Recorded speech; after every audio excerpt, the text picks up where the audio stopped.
البدع والأهواء، أهل البدع العقائدية وأهل البدع السياسية. نقول بيننا وبينكم السلف، بيننا وبينكم الكتب، كان فيقول البدع بيننا وبينكم. بسم الله الرحمن الرحيم.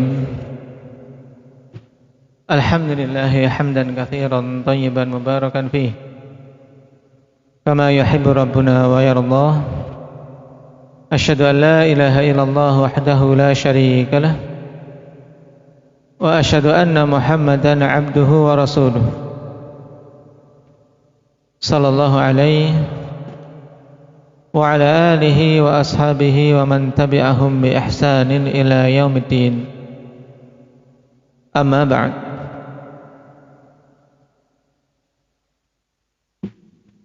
Ikhwanil kiram rahimani wa rahimakumullah.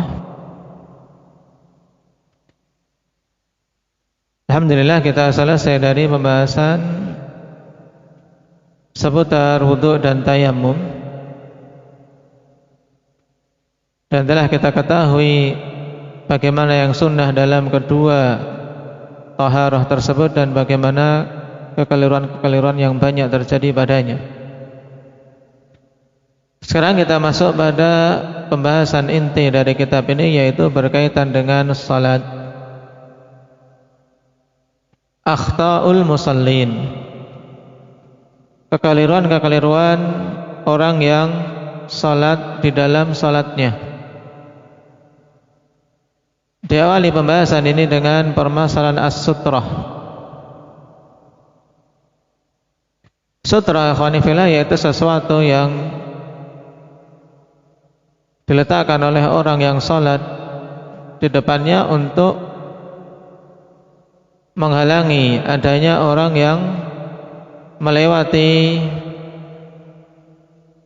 di depan orang yang salat tersebut. Dan sutra, ikhwan, hukumnya wajib untuk seseorang yang salat mencari dan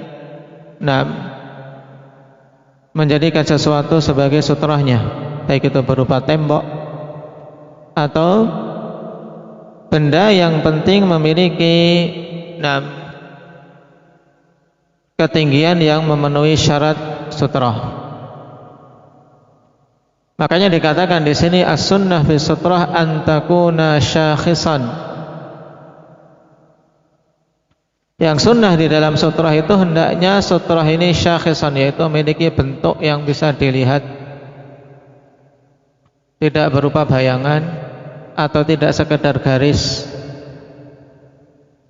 tapi memiliki suatu bentuk yang yang bisa dilihat dan memiliki kadar tinggi, wa yujzi'u qadru shibr, kata beliau hafizahullah ta'ala, dan sah untuk dikatakan sutrah apabila ketinggiannya mencapai 1 jengkal. Diambil dari mana penetapan minimal tingginya sutrah ini?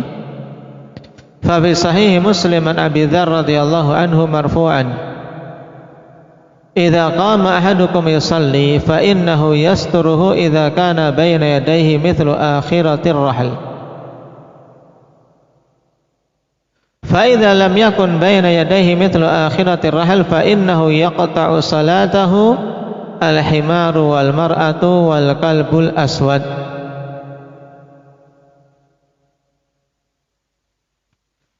Dari Abi Dzar secara marfu, apabila salah seorang di antara kalian berdiri salat, maka sungguhnya akan menjadikan sutrah baginya apabila ada di depannya semisal akhir dari pelana. Baik itu pelana unta atau pelana kuda yang ma'ruf di kalangan Arab saat itu. Dan Nabi SAW ungkapkan itu karena ini perkara yang ma'ruf, jelas di sisi para sahabat radhiyallahu alaihim tentang ketinggiannya. Dan juga menunjukkan akhwan bahwasanya kadar tersebut yaitu sekedar perkiraan saja. Kenapa? Karena tentunya orang membuat pelana itu akhirnya ya bermacam-macam dari sisi ukurannya. Maka dilihat di sini berdasarkan keumumannya. Fa idza lam yakun baina yadayhi mithlu akhiratir rahil fa innahu yaqta'u salatah al-himar. Maka apabila tidak ada di depannya semisal akhir dari pelana kuda yang dijadikan sebagai sutrah, maka sungguhnya akan memutus salatnya keledai dan wanita yang telah balik serta anjing hitam apabila ketika perkara ini lewat di depan orang tersebut. Dan akhir, kata beliau, akhiratul rahil qadru shibrin. Dan akhir dari pelana itu biasanya kadarnya 1 jengkal. Ya, 1 jengkal. Yang dulu kalau Syekhuna Yahya hafizallahu taala memperkirakan seperti thulutsai dhira'. Juga tidak jauh perbedaannya. Thulutsai dhira', yaitu 2/3 dhira'. Semakin tinggi tentunya semakin aman, akhwan. Karena ini batas minimal. Maka tentunya seorang kalau melebihi batas minimal tersebut lebih aman untuk sah bersutrah dengannya, sehingga tenang seandainya ada orang lewat di depannya selama masih di luar sutrah itu, maka tidak bermandarat bagi sholatnya.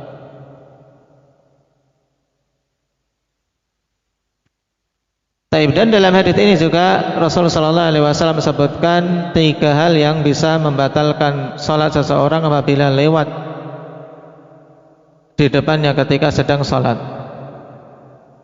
Dan qat'us shalah, ikhwan, terputusnya sholat dalam permasalahan sutrah terbagi menjadi 2. Qat'un nuqsan, yaitu memutus yang menjadikan pahalanya berkurang. Taib. Dan yang kedua qad'u al-ibtal, yaitu memutus yang menjadikan batal. Yang menjadikan batal apabila yang lewat 3 hal ini. Sedang sholat ada seekor keledai lewat misalnya di depannya, dia tidak pakai sutrah, batal sholatnya. Atau dia pakai sutrah tapi lewatnya antara dia dengan sutrahnya, maka juga batal. Mungkin kalau keledai tidak tergambar di benak kita, kawan. Demikian pula kalbul aswad, anjing hitam, ini tidak tergambar. Tapi mungkin wanita kalau seorang sholat di rumah, ini hendaknya diperhatikan. Dan al-mar'ah tidak disebut mar'ah kecuali kalau seorang anak perempuan sudah balik, itu dinamakan mar'ah. Kalau belum balik namanya jariyah.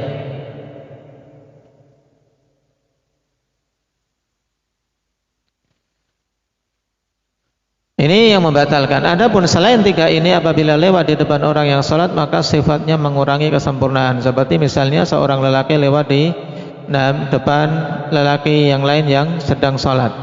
Ini mungkin biasa terjadi di masjid-masjid umum. Karena memang permasalahan sutrah banyak sekali kaum muslimin yang tidak mengilmuinya. Maka orang yang dilewati ini salatnya berkurang kesempurnaannya. Wa fil Bukhari wa Muslim an Sahal bin Sa'ad kana baina musalla Rasulullah sallallahu alaihi wasallam, atau itu nanti. Kemudian antara sutrah, ikhwan, dan sujudnya seseorang dikatakan wa an yakuna baina maudhi'i ra'sil musalli wa baina sutratihi mamarra syah. Dan hendaknya antara tempat kepala orang yang sholat ketika sujud dengan sutrahnya itu ada jarak sekitar cukup, jarak yang cukup untuk seekor kambing kecil lewat. Jadi ini juga penting untuk diperhatikan. Jadi antara kepala kita, ikhwan, dengan sutrah itu hendaknya masih ada jarak, tidak nempel, ya, tapi jaraknya mamar rasyah, Mamar rusyah itu apa? Nah, tempat lewat seekor kambing. Ya, seekor kambing bisa lewat. Ya, mungkin sekitar seginilah antara dia. Nah, bisa sujud, kemudian ini sutrahnya, jadi tidak nempel. Tapi ada ruangan, ya, ada jarak antara kepala dia dengan sutrahnya ketika sujud. Qala wa 'alal musalli alla yada ahadan yamurru baina yadayhi wa baina sutrah, dan wajib atas orang yang salat untuk tidak membiarkan seorang pun lewat di depan dia, ya, antara dia dengan sutrahnya. Berkaitan dengan tuntutan adanya jarak, ikhwan, antara kepala orang yang salat ketika sujud dengan sutrahnya, disebutkan dalam hadis riwayat Bukhari dan Muslim dari Sahal bin Sa'ad yang ada di sini, kana baina musalla Rasulillah sallallahu alaihi wasallam wa bainal jidari mamarru syah. Adalah dulu antara, ya, tempat salatnya Nabi, yaitu sujudnya Nabi sallallahu alaihi wasallam dengan tembok itu apa? Mamarru syah, yaitu jarak di mana seekor kambing bisa lewat. Wa ya'ni bil musalla maudhi'a sujud, dan yang dimaksud dengan al-musalla di hadis ini yaitu tempat sujudnya Nabi sallallahu alaihi wasallam.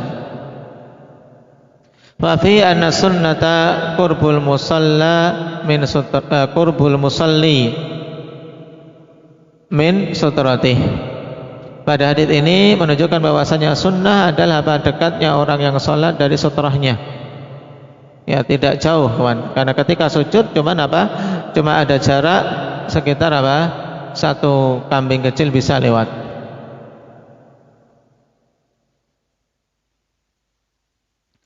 Qala fa min akhta'il musallin fi babi sutrah, di antara kekeliruan orang yang salat dalam bab sutrah ini. Yang pertama, as-salatu ila ghairi sutrati aslan. Ya. As-salatu ila ghairi sutratin aslan, yaitu salat tanpa sutrah sama sekali. Wa hadza khata'un, dan ini keliru. Sawa'un kana fil harami aw fi ghairi, baik itu di Masjidil Haram atau selainnya, karena yang rajih, ikhwan, di Masjidil Haram pun dituntut untuk bersutrah. Ini pendapat yang rajih.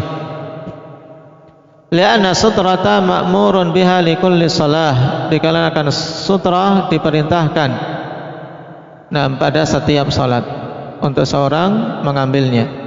Wa fi sa'iril amakin li umumil adillah, dan di setiap tempat berdasarkan keumuman adillah.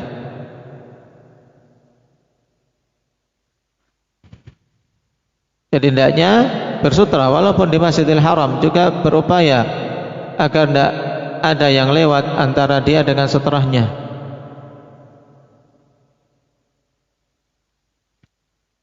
Yang kedua, as-salatu ila sutratin ghairi syakhisah. Yang kedua, ikhwan, salat menghadap ke sutrah tapi tidak punya bentuk, ya, tidak punya bentuk sesuatu yang yang kuat, yang memiliki ketinggian. Memenuhi syarat tadi minimal 1 jengkal, atau lebih aman ya sebagaimana disebutkan Syekhuna Yahya, yaitu thulutsai dhira', 2/3 dhira'. Karena ini keumuman kondisi akhiratul rahil, yaitu akhir dari pelana. Nah, kalau salat pada sesuatu yang tidak memiliki ketinggian, kal khat, seperti garis saja misalnya, wal khayt, tali. Nah, ini kan sesuatu yang kecil, tipis, orang nggak akan melihat. Wal imamah, ya, imamah diletakkan begitu saja, kecuali kalau dia bisa menegakkannya sehingga bisa tinggi, bisa dilihat oleh orang. Nah, mengapa? Tapi kalau imamah dalam kondisi berbentuk imamah diletakkan di depannya saja tidak cukup. Wa nahwi dzalik, dan yang semisalnya.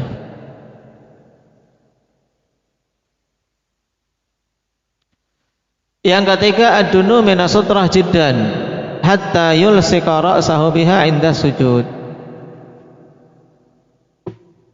Nah, dia dekat sekali dengan sutrahnya sampai dia menempelkan kepalanya ke sutrah ketika sujud. Seandainya salatnya bersutrah dengan tembok sampai kepalanya menyentuh tembok, ini keliru ya kawan. Atau sangat dekat sehingga tidak ada jarak yang cukup seekor kambing bisa lewat. Nah, maka ini juga keliru.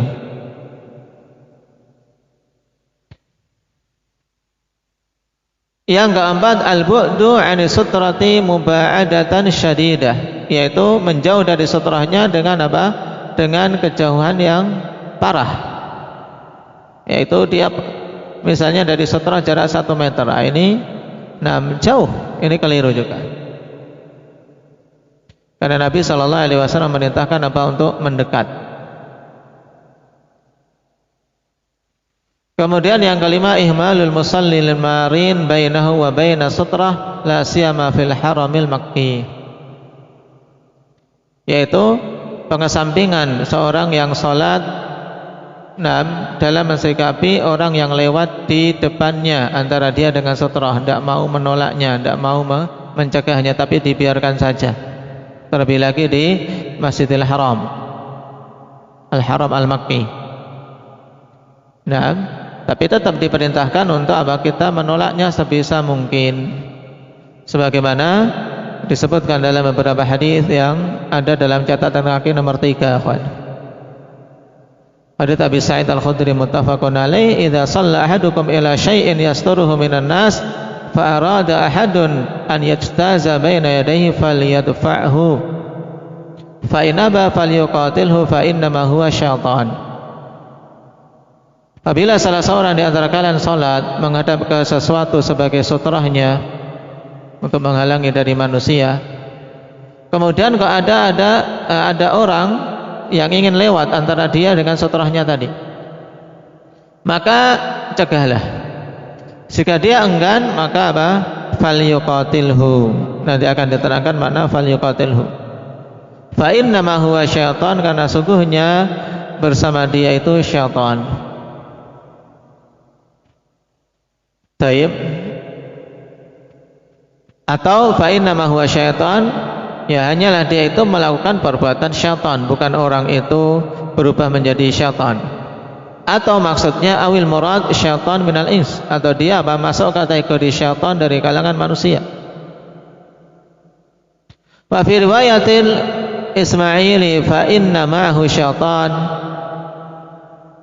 wa hiya tu'ayyidu qawla man qala al-ma'na fa innamal hamilu lahu ala dzalika syaitan wallahu a'lam. Ini ta'liq dari Syekh Albani rahimahullah. Dalam riwayat yang lain akhwan lebih jelas, karena sungguhnya bersama dia syaitan. Ini menguatkan makna bahwasanya yang mendorong dia untuk melakukan hal itu adalah syaitan yang menggodanya. Taib. Imam Nawawi mengatakan qila ma'nahu yaf'alu fi'la syaitan. Maknanya adalah dia melakukan perbuatan syaitan. Kenapa? Li'anna syaitan ba'idun minal khairi wa qabuli sunnah. Karena syaitan itu jauh dari kebaikan dan jauh dari menerima sunnah. Wa qila al-muradu bi syaitan al-qarin. Dia mengatakan karena sungguhnya dia itu bersama dengan qarinnya, mengikuti qarin yang buruk. Sebagaimana dalam hadis yang lain, fa inna ma'ahul qarin. Taib. Wa akhraj Ibnu Khuzaimah fi sahihihi an Abdullah bin Umar radhiyallahu anhuma bi sanadin jayyid la tusalli illa ila sutrah. Ini yang menunjukkan wajibnya kawan. La tusalli illa ila sutrah. Ini lafaz yang sangat tegas. Jangan engkau salat kecuali menghadap ke sutrah. Nafi kemudian istitsna. Ini apa? Min aqwa siyaghil hasr. Ya, sighah hasr yang paling kuat diantaranya adalah nafi ma'al istitsna. Jangan engkau salat kecuali menghadap sutrah. Berarti kalau mau salat harus apa? Harus cari sutrah, harus bersutrah. Ini menunjukkan wajibnya baik di haram, di Masjidil Haram maupun di luar Masjidil Haram. Wala tada ahadan yamurru baina yadaik. Jangan engkau biarkan seorang pun lewat di depanmu. Ahadan di sini nakirah dalam bentuk nahi, larangan, memiliki makna umum, siapapun itu. Nah, orang tua, anak kecil. Ya, anak kecil masuk dalam apa keumuman ahadan, akhwan. Jadi keliru sebagian imam yang membawa anak kecil, ya. Imam membawa anak kecil misalnya. Kemudian anaknya itu lewat di depannya, dibiarkan saja dengan alasan itu kan anak kecil. Ini keliru. Memang untuk anak kecil itu tidak berdosa, dia tidak berdosa. Karena apa? Belum mukallaf, tapi mengurangi pahala salat kita. Nah, mengurangi kesempurnaan salat kita, maka tetap dicegah. Kalau tidak mampu mencegah, yang namanya anak kecil tidak bisa dicegah, mungkin malah repot. Ya, dia mensikapinya seperti mensikapi kambing. Ketika Nabi SAW sholat, ada seekor kambing mau lewat di depan Nabi. Kambing mau dicegah, mana paham? Ya kan? Kira-kira paham tidak, Arif? Terus gimana caranya? Diberhentikan ya, nanti engkel-engkelan sama kambing, nggak jadi sholat.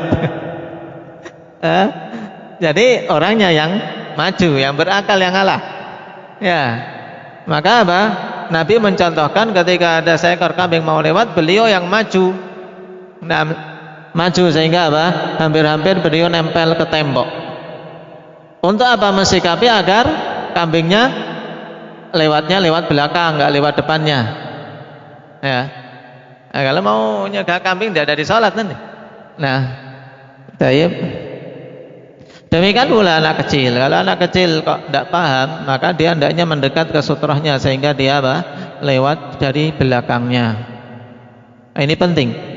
Karena sebagian imam meremehkan sisi ini, akhirnya bermandarat bagi apa? Kesempurnaan sholat dia dan kesempurnaan sholat para makmum. Kenapa? Karena sutrah imam adalah sutrah makmum.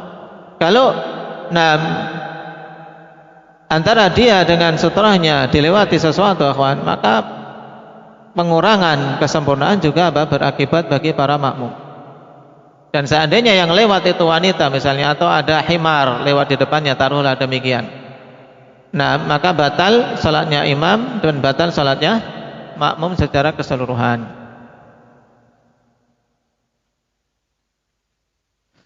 Jadi dari keumuman lafaz ini kan, wala tada ahadan yamurru baina yadaik. Jangan engkau biarkan seorang pun, satu pun, sesuatu pun, sama mencakup ini. Walaupun hewan, tapi hewan yang memiliki ya semacam tayyib kambing tadi yang kita mampu untuk mencegahnya atau mensikapinya. Kalau nyamuk mana bisa? Ya, nyamuk lewat di depan, lalat lewat di depan, ini sesuatu yang apa? Sesuatu yang ma'dzur, ma'fu. Tayyib, semut, tidak bisa. Nah, tidak dihitung yang demikian. Fa in aba faltuqatilhu fa inna ma'ahul qarin. Jika dia enggan tetap saja mau lewat, maka apa? Kuatkan lagi engkau dalam menahannya. Diibaratkan di sini dengan faltuqatilhu. Dalam artian seorang berusaha mencegah dengan sesuatu yang lembut. Kemudian kalau kok orang mau lewat lagi, maka keraskan lagi dalam apa? Dalam mencegahnya. Bukan maksudnya di sini bunuh dia. Enggak. Ya. Kemudian dia ambil pisau atau dia pukul kepalanya, enggak boleh. Nah, tapi ibarat untuk apa? Seseorang betul-betul kuat dalam menahan. Karena apa? Karena bersama dia itu qarin, bersama dia itu syaitan yang mendorong dia melakukan perbuatan tadi. Taib. Dan mensikapi awamuna selama masalah ini, akhwan, seorang harus pintar-pintar. Karena bila seorang salat di masjid umum misalnya, kalau dia sudah masbuk, maka ya hendaknya berupaya untuk mencari sesuatu yang nanti ketika dia mau meneruskan salatnya sudah tidak sibuk lagi menahan orang yang lewat karena tidak punya sutrah. Nah, baik itu dengan tas yang dia bawa misalnya untuk berada di depannya, kemudian nanti dia tegakkan. Nah, kenapa? Karena memang muskilah kalau sholat di masjid umum kok masbuk, yang di depannya pergi, kemudian orang-orang lewat di depannya, munduk-munduk dikiranya minta permisi di depan orang sholat, bisa diterima. Nggak bisa. Walaupun permisi itu tetap harus ditolak. Jangan silahkan, dipersilahkan lewat saja tanpa dicegah. Ini tidak betul. Tetap harus dicegah. Taib.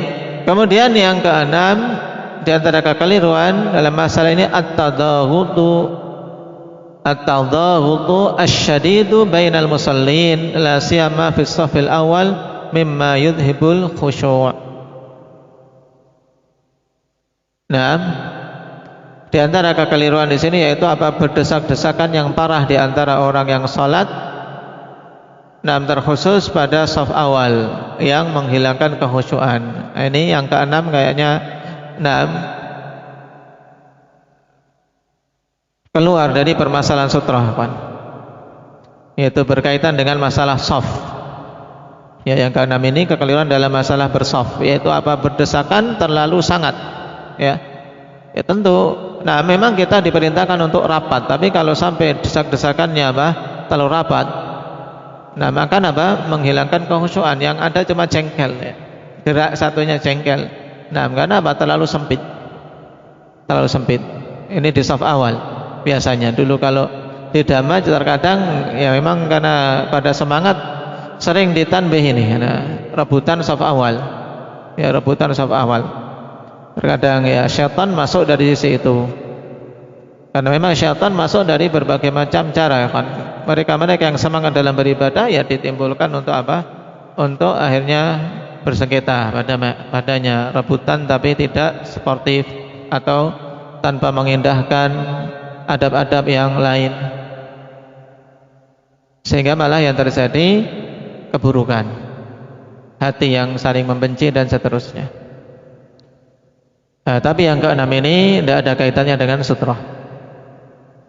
Barakallahu fikum. Naktai bihadza subhanakallah.